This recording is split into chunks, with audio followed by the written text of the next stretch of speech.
आज हमारे साथ राजनीतिक चर्चा के लिए हैं वरिष्ठ पत्रकार मनीष व्यास, जो कि पूरे राजस्थान को स्पेशल रिपोर्टर के रूप में कवर करते हैं और जो लोकसभा का चुनाव चल रहा है उस पर इनकी पैनी नज़र है। लेकिन आज हम बात करेंगे केवल नागौर लोकसभा सीट की। तो मनीष जी, सबसे पहले तो आपका स्वागत है हमारे चैनल में। आपसे जानना चाहेंगे कि नागौर में जो अब समीकरण बन चुका है, जिसमें एक तरफ हनुमान बेनीवाल अलायंस के उम्मीदवार है तो दूसरी तरफ ज्योति मिर्धा है, क्या मानते हैं कि किसका पलड़ा भारी रह सकता है? क्या समीकरण बन रहे हैं? नागौर की परिस्थिति पूरी तरह से अलग है अनीप जी। नागौर बड़ा वैचारिक रूप से, राजनीतिक रूप से नागौर बड़ा समृद्ध क्षेत्र है। यहाँ पे वोटर बड़ा साइलेंट रहता है। ज़्यादा तादाद जाट वोटर्स की है और जाट वोटर्स का हमने कई चुनावों में देखा है कि ये लास्ट दिन या एक दो दिन पहले, मतदान से एक दो दिन पहले अपना रुख बताते हैं। यहाँ हवा का रुख पता ही नहीं चलता है। तो हाल फिलहाल यहाँ चुनाव घुटने लगा है। मौजूदा परिस्थिति में देखें तो बेनीवाल थोड़ा आगे नज़र आते हैं ज्योति मिर्धा से, पर चुनाव आगे जाके किस करवट लेता है, चुनाव का नतीजा क्या रहता है, इसके लिए हमें अभी और इंतज़ार करना पड़ेगा। देखिए, नागौर का वास्तव में आपने जैसे कहा कि जाट मतदाता हैं, वो राजनीति में सबसे जागृत कास्ट मानी जाती है और ख़ासकर नागौर के जाट अंतिम समय में फैसले लेते हैं, ये भी सही है। लेकिन हनुमान बेनीवाल के आने के बाद में नागौर की सीट पूरे प्रदेश में हॉट सीट में है। अब हनुमान बेनीवाल को कांग्रेस का कितना फ़ायदा मिलेगा, ये बताइए। हनुमान बेनीवाल के इंडी अलायंस में आने के बाद में कांग्रेस कार्यकर्ता में जोश दिख रहा है। नेता अति उत्साही हैं। जाकिर हुसैन गोसावत और चेतन डूडी को हमने देखा, बहुत ज़्यादा अति उत्साह में है ये। सारे एमएलए उनके साथ नज़र आ रहे हैं, पर एक कहीं कमजोरी भी नज़र आ रही है। हनुमान बेनीवाल की नामांकन सभा में ये दावा किया गया था कि जिन्होंने कांग्रेस के टिकट पे चुनाव लड़ा और जो कांग्रेस से जीतकर विधायक बने वो सारे वहाँ मौजूद थे, पर वहाँ उन्हीं के गृह क्षेत्र से कांग्रेस से टिकट लड़ने वाले तेजपाल मिर्धा गायब थे। तेजपाल मिर्धा की हमने अभी कोई पोस्ट नहीं देखी है। तेजपाल मिर्धा ने कांग्रेस छोड़ी नहीं है, पर वो हनुमान बेनीवाल के साथ में भी नज़र नहीं आ रहे हैं। यहीं आप देखें तो यही स्थिति कुछ अलग क्षेत्रों में और नज़र आ रही है। साथ है, ज्योति मिर्धा ने कांग्रेस में रहते कई दावे किए हैं, कई बीजेपी नेताओं पर उल्टे सीधे आरोप लगाए हैं। आज वो उन्हीं आरोपों को डिफेंड करती नजर आएगी। तो पब्लिक बड़ी विचित्र सी स्थिति में है नागौर में। तो लोग ये मान रहे हैं कि भारतीय जनता पार्टी भी पूरे दिल से ज्योति मिर्धा के साथ नहीं, इसमें कितनी सच्चाई है? नहीं, ये दोनों ही साइड में है। ज्योति मिर्धा के साथ में भी भारतीय जनता पार्टी का संगठन उस तरीके से नज़र नहीं आ रहा है जो आमतौर पर आरएसएस और संगठन नज़र आता है। वैसी स्थिति बेनीवाल के साथ में नज़र आ रही है। बेनीवाल खुद आशंकित है। उन्होंने कुचामन की एक सभा में कहा भी है कि हमारा उनसे पाला पड़ा है जिनकी कांग्रेस में बहुत ज़्यादा घुसपैठ है और इसी के चलते मुझे गठबंधन करने में भी लेट हुआ है। तो ये स्थिति दोनों तरफ है, भीतरघात का डर दोनों ही तरफ है। आने वाले दिनों में जैसे जैसे चुनाव प्रचार आगे बढ़ेगा, नागौर की अलग अलग गांवों में घूम रहे नेता, दोनों ही नेता, ज्योति मिर्धा ने को समय ज़्यादा मिला, उन्होंने ज़्यादा कवर कर लिया है, क्या इसका फ़ायदा उनको मिलेगा? नहीं, इसका कोई टाइम खूब पड़ा है अभी भी। और आजकल हम देखते हैं कि एक ही दिन में आदमी पूरी विधानसभा कवर कर लेता है और लोगों में मैसेज सोशल मीडिया के थ्रू भी बहुत अच्छे से जा रहा है। सोशल मीडिया का खूब यूज कर रहे हैं सारे नेता। तो अब वो पुरानी परिस्थितियां नहीं है कि डोर टू डोर कैंपेन करना होता है। वैसे भी ये खाली एक गाँव से दूसरे गाँव खाली ब्रेक ही मारते हैं, बाकी गाड़ियाँ दौड़ती रहती है। सोशल मीडिया पर सारा प्रचार चल ही रहा है और बड़ी जल्दी मैसेज पहुंचता है। आज की डेट में जो संचार तंत्र काफ़ी इम्प्रूव हुआ है, तो ऐसी कोई दिक्कत किसी को नहीं आने वाली है। अब किसका मैसेज लोगों को समझ में आता है, वो बहुत बड़ी बात है। जिस तरह से आज आप डीडवाना आए हैं, तो डीडवाना में भी आपने देखा है माहौल। एक तरफ ज्योति मिर्धा का कार्यक्रम है, जाट समाज जो किसान सभा जिसे कहा गया है, और मारवाड़ी में उनको कहते हैं पटकन पार्टी, जो जिसके विपक्ष में जाती है वो सामने वाले को लोग उनको कहते हैं वो पटकन पार्टी, वो पटक देती है। तो इस बार पटकन पार्टी ज्योति मिर्धा के साथ है। दूसरी ओर यूनुस खान का ये होली स्नेह मिलन समारोह, ये भी कोई ना कोई राजनीतिक संदेश देने के लिए किया गया है। तो आप क्या मानते हैं कि इसका भी कितना असर ज्योति मिर्धा के पक्ष में पड़ेगा या हनुमान बेनीवाल के पक्ष में? अब इसका किस तरफ असर पड़ेगा? यूनुस खान अपने पत्ते जल्दी से खोलते नहीं हैं। यूनुस खान को बहुत मैच्योर नेता माना जाता है। अब इनका रुख किस तरफ रहेगा? इनके वोटर वही वोटर हैं जो बीजेपी को वोट देते हैं। उन वोटरों का तो हमें लगता है कि वो सेंट्रल लीडरशिप के जो चुनाव है उनमें शिफ्ट हो जाएंगे बीजेपी के साथ।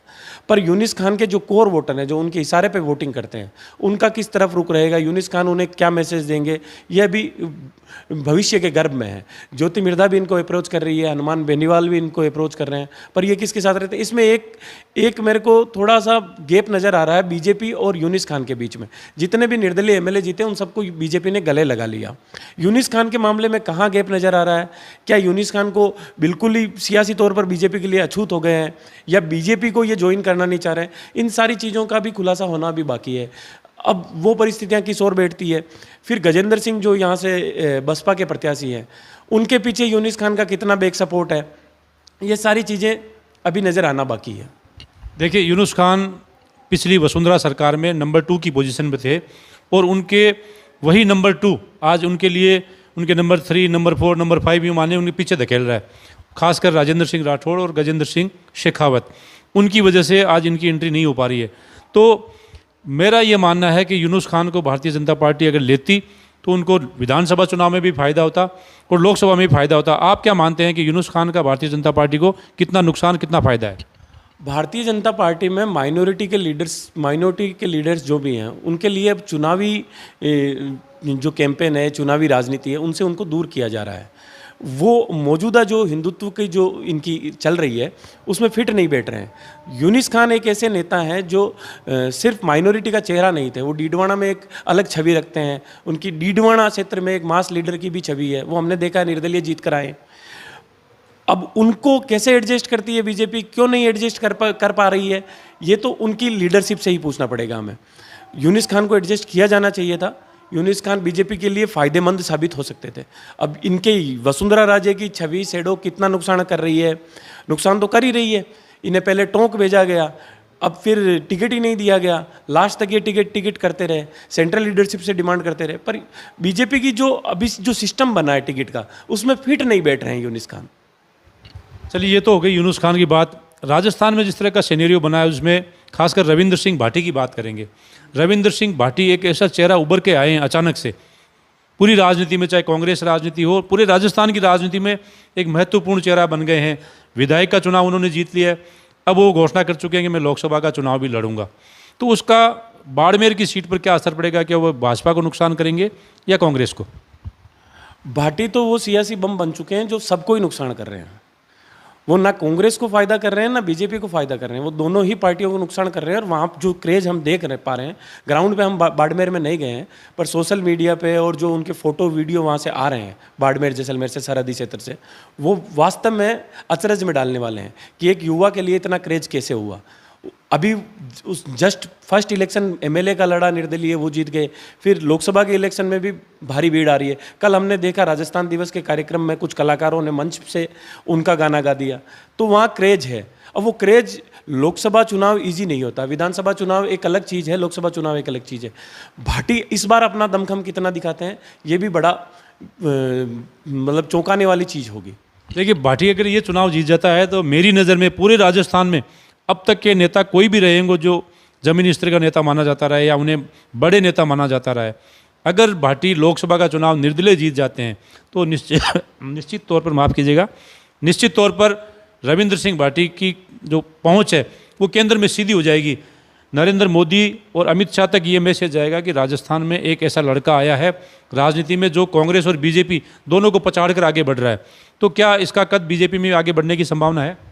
नहीं, मेरे को अभी ऐसा लगता नहीं है, क्योंकि बीजेपी का जो अभी सियासी जो चल रहा है दौर, उसमें बीजेपी बड़े क्लियर मार्जिन से जीत के आ रही है। और जैसा हम ट्रेंड देख रहे हैं तो लग रहा है कि 2024 भी क्लियर मार्जिन से बीजेपी निकाल लेगी।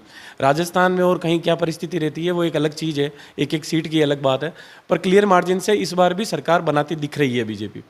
तो उन परिस्थितियों में निर्दलीय एमपी का वहाँ की कितना क्या ज़रूरत रहेगी, और वो निर्दलीय एमपी फिर लोकल लीडरशिप से, स्टेट लीडरशिप से जो उन्होंने सीएम ने सब ने मनाने का उन्हें प्रयास किया, उन परिस्थितियों में वो लीडरशिप उनके साथ में कितना रहती है, कितना इंटेक्ट रहती है। और 5 साल बाद में जो ये अभी क्रेज दिख रहा है, जब 5 साल में एक निर्दलीय एमपी जब दोबारा वोट मांगने जाएगा, उस समय वो क्रेज की क्या परिस्थिति रहेगी, ये बड़ा विचित्र सवाल है। हमने कहीं निर्दलियों को क्लियर मार्जिन से आते देखा है, फिर उनका सियासी अंत होते भी देखा है। जब तक बड़ा राष्ट्रीय दल आपके पास नहीं हो, आप कुछ करने की स्थिति में नहीं होते हैं। चलिए, बात कर लेते हैं प्रदेश की सियासत पर।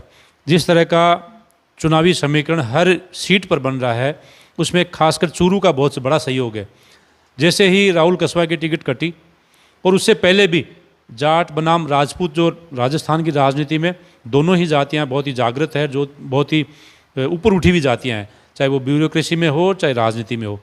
लेकिन इसका कितना असर इस चुनाव में पड़ेगा, क्योंकि राहुल कसवा की टिकट कटते ही और जो ट्रांसफ़र की लिस्ट आई थी उसके बाद जाट समाज में एक रोष है कि हमारे व्यक्तियों को भारतीय जनता पार्टी छांट छांट के दूर भेज रही है, काला पानी दिखा रही है या फेंक रही है।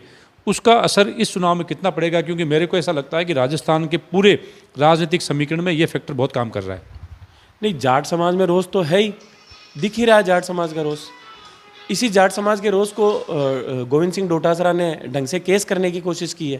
कांग्रेस ने दांव खेला है पूरे जाट वोटर्स पे, पर इसका नुकसान भी हुआ है। इसका नुकसान अदर कास्ट की नाराज़गी झेलनी पड़ रही है कांग्रेस को।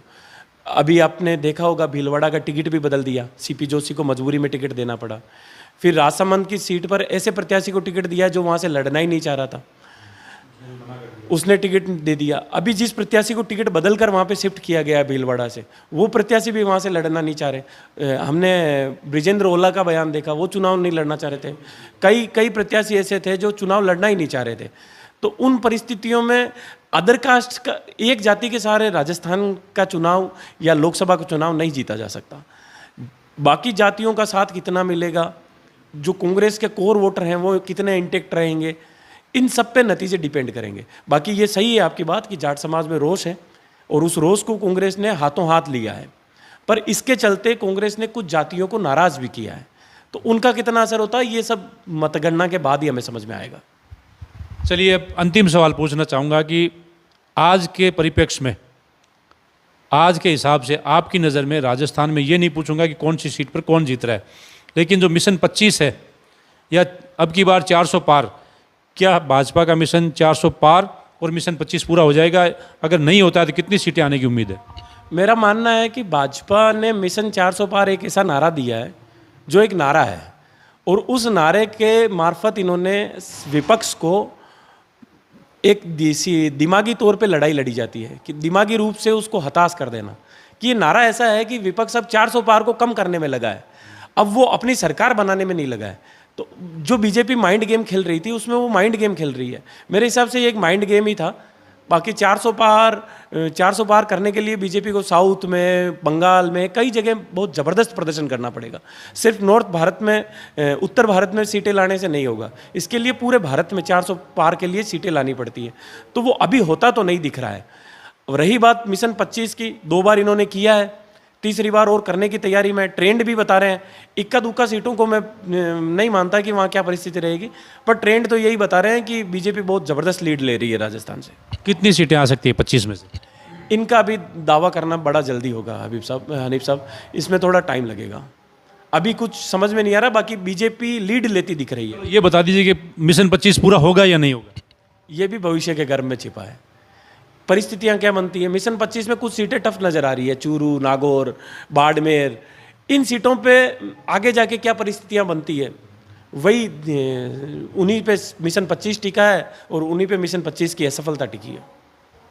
चलो, बहुत बहुत धन्यवाद। ये थे मनीष व्यास, जो हमारे साथ राजनीतिक चर्चा के लिए जुड़े थे, और इन्होंने बहुत ही सकारात्मक बातें की है वर्तमान राजनीतिक हालात को, चाहे वो नागौर की हो, चाहे राजस्थान की हो, और चाहे पूरे हिंदुस्तान का मिशन 25 और मिशन अब की बार 400 पार। तो देखते हैं आने वाले दिनों में चुनाव का जो रंगत है वो किस तरह आगे बढ़ती है, राजनीति का ऊँट किस करवट बैठता है, राजस्थान की राजनीति में क्या नए गुल खिलते हैं, ये भी देखने वाली बात होगी। बने रहिए आप हमारे साथ, देखते रहिए राजस्थान तक। नमस्कार, जय हिंद।